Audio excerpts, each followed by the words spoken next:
Hello everyone, it is I, the Fable of Fables, your new best friend. This is my second time recording this video because the other one was kind of poop. I'm not even being mean to myself. That was literally a bad introduction. Anyway, how you guys doing? I'm reacting to even more development history. This time we're looking at the guy. Thank you so much, Kyle the fan 662. Dang, that's a long time in the future. I hope I'm still alive by then. What do I say? Seriously, thank you, Kyle, and I hope you're doing well, bud. Sorry for the lack of updates, everyone. I've been kind of dealing with a lot of issues, internally, externally, a lot of stuff. That's not the problem. Anyway, please enjoy. This time we're looking at the guy. God, I hope I'm pronouncing that name right. The replacement for their aging but still highly successful MS-06F Zaku 2 F-Type. I honestly think Falco's gonna love this video because he loves the mono eye stuff. Unlike the previous design competition between the Zaku, produced by Zeonic, and the Zeta, produced by Zemat, that one's pretty. This one would have a lot more. Okay, not gonna lie, I love the design. It's like a chess piece. I kind of like the design of the chess piece. I don't know why. I just think it's pretty. More twists and turns, which could be directly attributed to one single enemy machine, The Gundam? the RX-78-2 Gundam. The grandpa? This cemented Zeon's fears that the Federation would one day develop, and also mass-produce, their own mobile suits. Oh, really? The problem being that the Zaku wasn't made primarily for anti-mobile suit combat, but anti-ship combat Makes instead. sense. And another feature that the RX-78-2 possessed was miniaturized beam technology. So halfway through the arms race, the Zeon High Command also required their next generation space mobile suit to be capable of using beam weaponry. This then pretty much immediately killed off two candidates. Yeah, look at those designs. Zeonic had first tried to enter the race with a direct descendant of the F-Type, the MS-06R2 Zaku 2 High Mobility Type R2. A Zaku that, true to its name, pushed the capabilities of the Zaku to the maximum. No, it's a gem! But unfortunately, it was expensive, difficult to pilot for rookie pilots, and they weren't able to successfully incorporate beam weapons into it. They look pretty nice. Zemat, meanwhile, first proposed a space version of their successful MS-09 Dom, the MS-09R Rig Dom, which was then little more than the standard Dom, but outfitted with space parts. It's a Dom. But perhaps it was exactly this simplicity that did the trick. Oh? The Rig Dom boasted heavy armor, heavy firepower, strong thrusters to offset all of that weight, and it was easy to mass produce. Oh, really? The only flaw that it had was that it wasn't able to natively support beam weapons. Oh. However, this actually kind of worked in its favor. The Zeon High Command had a preference for the Gelgoog from the get-go. So when Zeon began reverse engineering the Federation's beam technology, they immediately wanted it incorporated into the Gelgoog. Makes sense. The problem with this, though, was that this caused serious delays in the development of the Gelgoog, which would have meant that Zeon would potentially be without a new mobile suit on the front lines, while the Federation was pumping out their brand new mobile suits. So they needed a stopgap right then and there, leading to a race between the higher performance but also more expensive and difficult to pilot Zaku 2 High Mobility Type R2 and the slightly lower performance but cheaper and easier to pilot Rig Dom. The Rig Dom won and would be mass produced until mass production of the beam weapon capable Gelgoog could get underway. But depending on the sources, look, seriously, I love that design. I don't know why, it just looks cool to me. The YMS-15 Gyan. Gyan, Some there we sources go. list this as a custom unit designed specifically for Mikuve, with even some voice lines from the anime supporting this. しかし、マクベ大佐自らお出になることはないと。あるのだな。は？ギャンは私用に開発していただいたモビルスーツだ。キシリア少将へ男としてのメンツがある。But more modern sources lean towards the Gyan being a prototype that was entered into the race to become Zeon's next generation mass production mobile suit by Zemat. Oh, really? And Mikuve just happened to really like it. Oh. So that's the assumption that we'll be going with in this video. presented to you by NordVPN, Eh. the premier VPN service that not only allows you to dodge those pesky region locks. Sorry guys, I'm not as nice as Mech is when it comes to ads.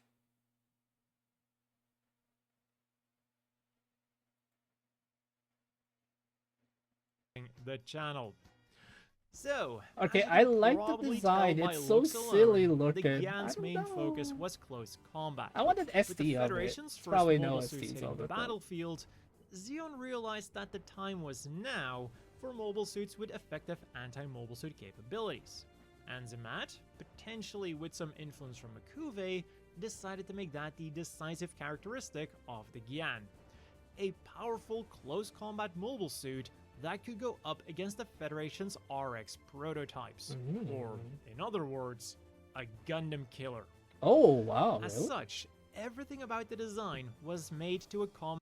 Okay, seriously, it looks so silly, but I love it. I want one. Like, I literally want one of the what do you call it? One of the gunplas of it, but I could probably never build it because the minute it breaks, I will cry. The Gyan's main weapon, a I'm not even powerful kidding, guys. I will beam legitimately saber. cry. Often cited as being Xeon's first ever beam saber, it was larger and also more powerful than its Federation counterparts. Oh my. Also, it was designed more for stabbing than for slashing. I can see that. Although It's like a it fencing was still very style. good at slashing as well. For the body, Holy then, moly. the big thing that set it apart from previous mobile suits, and also its direct competition, was the Fluid Pulse Accelerator, a cylindrical device that was located on the Gyan's pelvis. Oh The my. way Xeon's mobile suits move is by the main generator sending energy pulses to the fluid pulse motors located in each joint. The accelerator then acts as kind of a booster for the motors located in the legs, giving them better reaction speed and torque. And what this also did was enabling them to pull off the fencing style movements that we see Mikuve pulling off in the anime. Also, should the accelerator get damaged, be it by an enemy attack or by some kind of malfunction, it could also be immediately jettisoned. The head then also played an important role for the Fluid Pulse Accelerator. It was here that the interactions between it and the main generator were controlled. And it had some other cool features as well. Because the Gyan's focus was on close combat, it was well armored, and all of the important features were now located inside of the helmet. For example, it still has energy pipes and even an exhaust snout like the Zaku, but now all safely confined inside of the armor. What also got a big overhaul was the mono eye. Since it now had to deal with such a small slit in the armor, you would be forgiven for thinking that the Gyan's field of vision was inferior to that of the Zaku. But it was actually better. It was made by the same company who developed the Zaku's mono eye, but thanks to advancements in optics and software, its field of vision was larger. And on top of that, better and faster movement of the mono eye allowed for faster target acquisition. Another upgrade is something that it shares with the Gelgook. The layout of its body was heavily influenced by the layout of the Federation's RX prototypes, and in fact, the layout of the Gyan's body was so similar to the layout of the Gelgook's body that it was sometimes speculated that it was directly taken from the Gelgook, or one of its earlier prototypes. And finally then, the arms were specifically fine-tuned for using the beam saber. Their reaction speed and power was upgraded to the max, surpassing that of any other mobile suit, including even the Gelgook that it was competing with.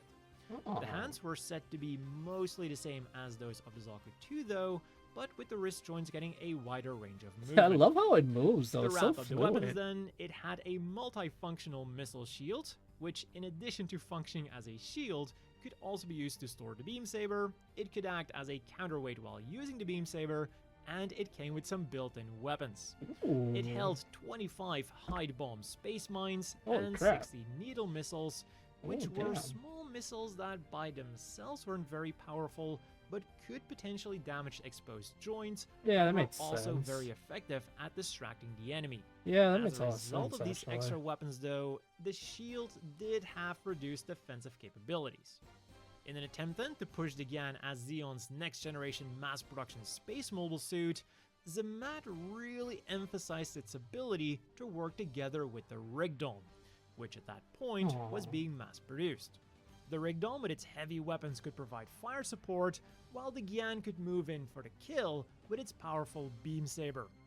But there were a number of problems. It sounds like First it. and foremost, the Gyan didn't meet all of the requirements set out by the Xeon High Command. While its generator was powerful enough to support a beam saber, and a quite powerful one at that, it wasn't able to power a beam rifle. Yep. And its shortcomings didn't end there. Despite being excellent at close combat and having some very impressive It technology sucks at in its range limbs, combat? its overall performance was inferior to that of the Gelgook, including one of the most important things for a space mobile suit: its thrusters. Oh. The Gyan relied solely on the backpack for thrust, making it less maneuverable in space than the Gelgook. And to further seal its fate, it was rumored that the Xeon High Command had set its sight on the Gelgook from the get-go, and that allowing to compete the Gyan at all was nothing more than some window dressing. Oh dear.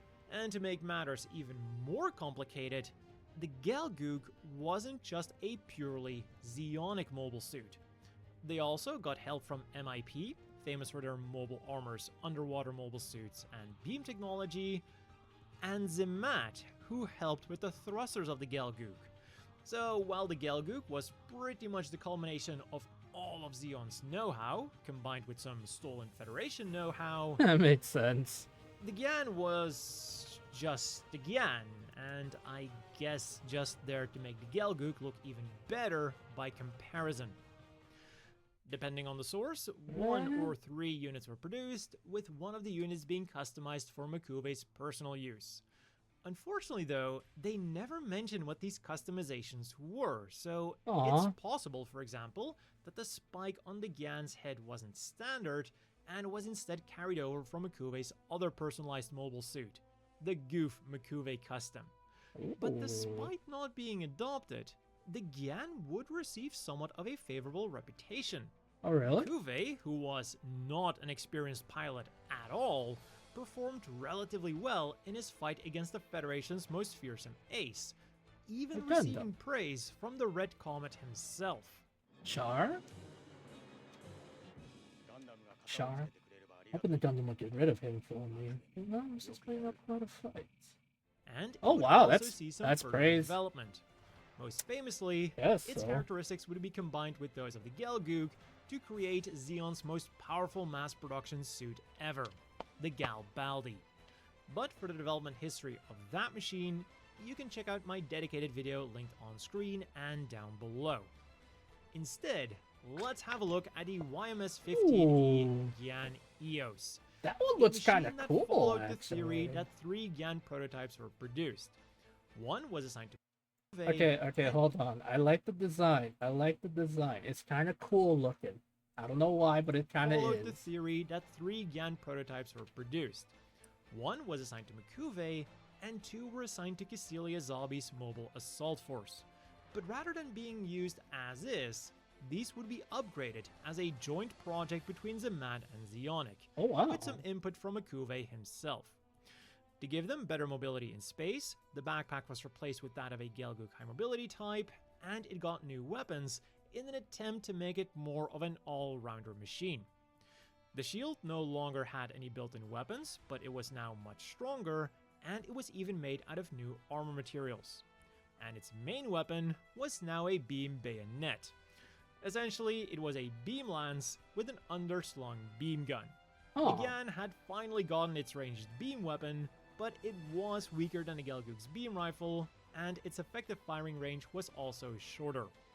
Plus, because the Gyan EOS was meant as both I a like the combat design. I unit don't know and a why, guys. It's ceremonial interesting. unit, the armor was overhauled to be more ornate, and it was given a striking red and white color scheme.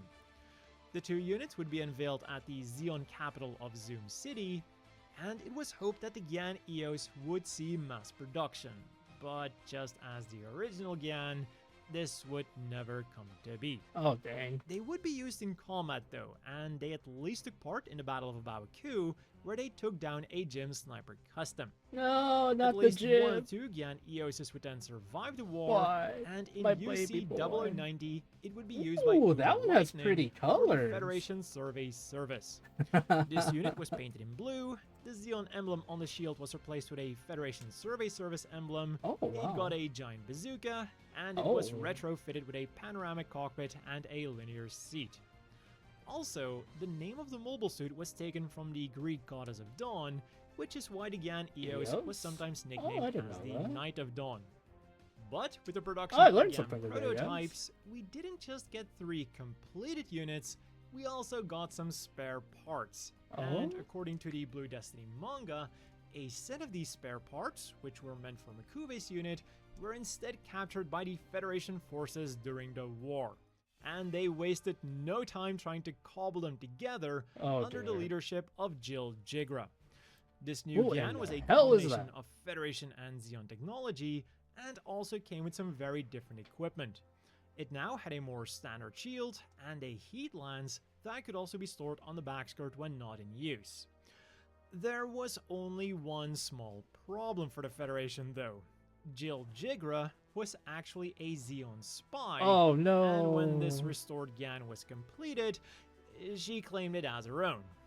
After this, the Gyan would go up in space, and it was upgraded with a bunch of verniers and Pooh. thrusters, Pooh. greatly enhancing its speed and agility in space.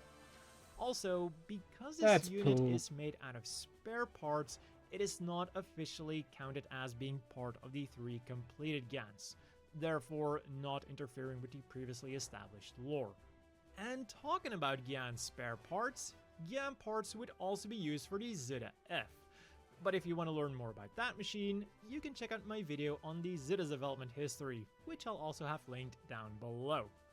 And we would see even more Gyans popping up after the 1-year war in various manga, video games, or even both, with some of them being more plausible than others. For example, the MS-15 Plus Gyan X, a souped-up Gyan that was built by Axis and used by Char in UC 0083. This machine was designed to be used around Jupiter, and in addition to using the Gyan standard issue missile shield, it now also got a beam rifle, meaning I'm not that really its a fan generator of was this now design, I'll powerful be enough honest to with you. completely support beam weapons. It appeared in Kazuhisa Kondo's Operation Titan manga.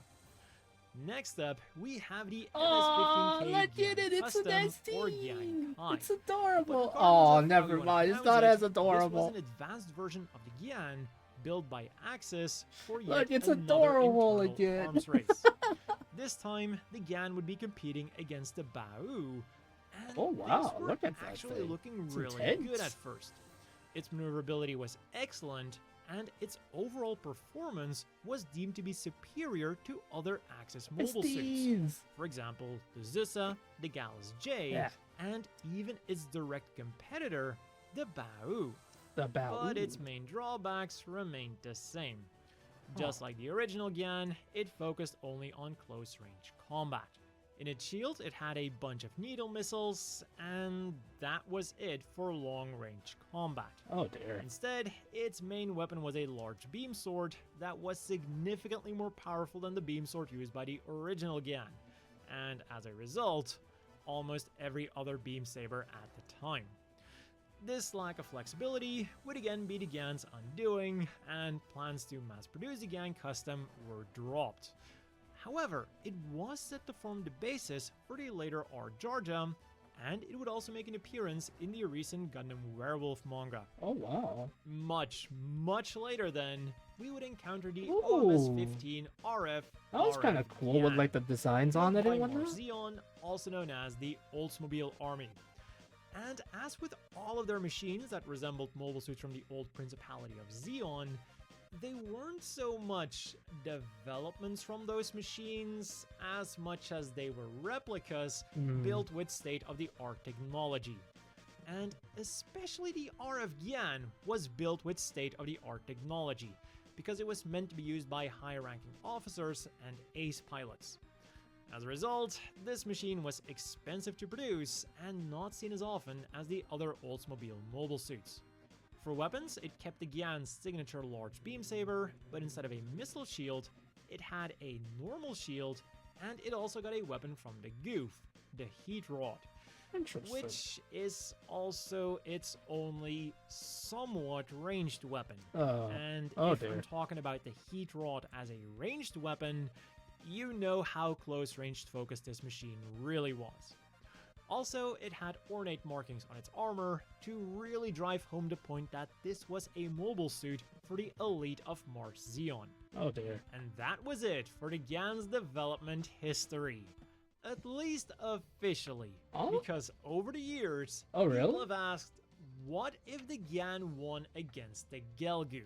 Oh And no. for a long time, this question remained unanswered. But then one day, a game called Gyan's Greed was made. A Oh, dear. turn-based strategy game where you could make the decision to choose the Gyan over the Gelgoog. And the Oh, result no. was a Gyan variant for almost every one-year war Gelgoog variant, starting with the YMS-15 Gyan, which now essentially became the MS-15S Gyan Commander type, a machine that was famously used by aces like Shar Aznavour, Annabel Gato, and Ramba Ral. Oh. And that last pilot might confuse some of you because by the time that the Gelgoog was completed, Ramba had also completed his life.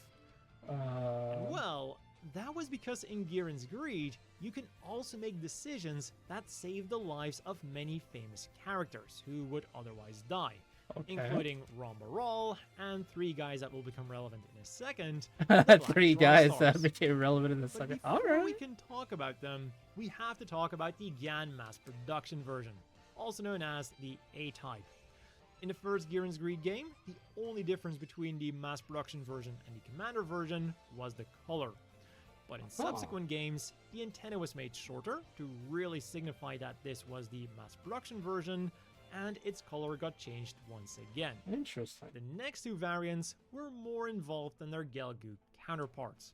For the Gelgoog high mobility type, the only thing that was changed was the backpack, but for the Gyan high mobility type, almost the entire mobile suit got overhauled. Jesus. The armor is completely different, Wait, and why? even Is the it to- weapons were upgraded. On each Is it to make it easier to move? Because it says high mobility, so I imagine the armor was made specifically more to be able to move or something. lower arm, it Interesting. got a 4-barreled Vulcan gun. Oh. The beam sword was replaced with a beam lance, which was perfect for high-speed charging attacks, and the missile shield was replaced with a 4-tube rocket launcher shield, which then Ooh. also significantly increased the mobile suit's long-range capabilities. And if need be, it could also be outfitted with a modified missile shield that only had needle missiles. And the most famous pilots of these machines were, of course, Johnny Ryden, Robert Gillian, Johnny Gabby Ryden. Hazard, Masaya Nakagawa, Elliot Rem, Shin Matsunaga, and the Black Tri-Stars. Am I right? Johnny Again, Ryden is one you of can Char's make them clones, survive right? in this game. And yes, that also means that if you choose to go with the Gelgoog, you can give them a Black Tri-Stars custom Gelgoog high mobility type. It Huh. even appears in one of the openings. But we're talking about the Gyans here, not the Gelgoogs. So on to the Gyan cannon. And again, things were changed quite a bit more than with its Gelgoog equivalent, although not as much as with the Gyan high mobility type. The Gyan cannon kept the standard issue beam saber, and even its armor remained largely the same. It just got some extra armor on the shoulders and on the front skirts. For extra weapons then, it got a 3-tube grenade launcher on each arm, a pair of conventional 180mm cannons on the backpack, and depending on the source, Vulcan guns in the head. Its most famous pilot was Thomas Kurtz, and despite being the equivalent of the Gelgoog cannon, it definitely takes some development cues from the Federation's gun cannon instead. Interesting. Next up, we have the Gyan M, or the Gyan Marine type. This machine was a development of the mass production type, but it featured various upgrades to make it stronger and more maneuverable. For example, the armor was made lighter, and it got a backpack with stronger thrusters. And what that backpack also had was 3 mounting points for propellant tanks, to of course increase its operational time. In terms of weapons then, it got the same base loadout as the high mobility type, a beam lance and a 4-tube rocket shield, which could also be changed out with a machine cannon shield should the need arise. And for commanders, a pair of Vulcan guns was added to the head. And the most these famous colors are pilot actually of pretty this nice. commander type was of course... I'm sorry about not really saying much at this point. I'm not really sure what to say about the names. If I knew more about Gundam, then I think that the names would be kind of cool, but all I can think is, man, this is some pretty interesting designs, and those are the things they add are kind of cool. I like the colors. I'm so sorry, guys. I hope nonetheless you're enjoying this. The ultimate Gyan from this Giran's Greed alternate timeline was the Gyan Krieger. Its name comes from the German word for warrior, and it was a development from the high mobility type. Ooh, that one's kind of cool, though. Its setting a bit different from its Gelgoog equivalent, the Gelgoog Jaeger. But its armor got overhauled, it got even stronger thrusters, and its weapons were made to be even deadlier, thanks to a more powerful generator. Its new beam lance could take out a battleship in one single hit, and it got a new launcher shield that housed 2 beam cannons and 4 grenade launchers. Holy crap! Making this thing extremely deadly at that close sounds range deadly. and long range. Unfortunately though, we don't know of any ace pilots who used this machine. What is weird though is that despite the Gyan Krieger never existing in the mainline Universal Century, some of its parts do appear in a manga that is set in the mainline Universal Century. They're used as upgrade parts for the Lepus in Gundam Bandiera, so you can rationalize for yourself how they exist in the manga. I don't know I how like to to be think of them honest. as pre-production test parts that needed to be used for something after the Gyan project got canned. Also, these parts were provided by Mikuve himself. But now back to our timeline where the Gyan was mass-produced. Outside of the Giran's Greed games, the Gundam Network Operation games also had the option to mass-produce the Gyan. And if you then also managed to prevent Dr. Clust Moses from defecting to the Federation, you could produce the Gyan exam equipment version. As the name indicates, this was a Gyan with the exam system installed, making it an extremely dangerous foe. Other than the exam system, it seems to have been mostly the same as the standard Gyan. And we're still not done, because we also got some board game variants. Wait, what? First up in... Wait, Gundam has board games? Yeah, no, actually that makes sense. It's been going on a long time, so it kind of makes sense that they would actually have a board game and even a card game. That's kind of cool. I bet if you try looking up the cards now, they're kind of expensive. Sieg Zeon, we got another mass-produced Gyan, the MS-15B Gyan mass production type, not to be confused with the MS-15B Gyan high mobility type. The big difference though is that the B-type mass production version is set in the mainline Universal Century. According to this setting, mass production of the Gyan already begun before the competition between the Gyan and the Gelgoog was officially decided. Wait, what? But by the time 10 of these mass production Gyans were produced, the Gelgoog emerged victorious, and the mass production plans were cut short. What is weird about this B-type mass production just sounds weirder Gyan, generally. though, is that it was equipped with a Gelgoog-style beam rifle, which was the one big problem with the prototype Gyan. Wait, what? So this thing kinda reminds me of the YMS-15 SS Gyan Susumu version from Build Fighters. And then in Mikuve's Legacy, we got a mobile suit called the Karyovin. This wasn't necessarily a machine that was developed from the Gyan, but it was a machine purpose-built by Mikuve as a gift to Cassilia. So it no doubt inherited some of the spirit of the Gyan. It was a highly maneuverable, close combat mobile suit that came packing with a missile launcher, a retractable beam spear, and smoke bombs. It was also described as Mikuve's treasure, and he supposedly modeled the mobile suit after Cassilia herself. I can kind of see it, actually. Someone definitely had an obsession. Oh yeah. Unfortunately Ah, for gross. him, though, due to circumstances, he would never get to give it, and the machine was hidden instead, alongside a bunch of biological and chemical weapons. Oh dear. Even in death, Makuve's gonna Makuve. And for Aw. completionist's sake, let's quickly go over the Ooh. Thunderbolt and G-Quack Okay, not gonna lie. Wait, this is G-Quax. Oh, I can see it. Oh, I don't like G-Quax. versions of the Gyan as well. In Thunderbolt, the standard Gyan has only been slightly changed, at least by Thunderbolt standards. Right. It got a Gelgoog style backpack, the missile shield got redesigned and now fires missiles instead of hide bombs, and instead of its trademark beam sword, it got a very unique looking beam rifle. And later on, we're also introduced to the Gyan boss Okay, not gonna lie. I kind of like the colors, and this one looks kind of silly. I like this one. Lorenzo custom. He's probably a This dick, Gyan though. looks a lot more like the mainline version and now uses a beam sword. Plus, it's got a banner hanging from its antenna. That's This kind of thing cool, is actually. really going for the medieval vibes, and I'm loving it. In Same. G-Quax, then, we get one of the most radical redesigns of the I Gyan hate yet, it. and for a lot of people, it seems to have been one of the best too. Really?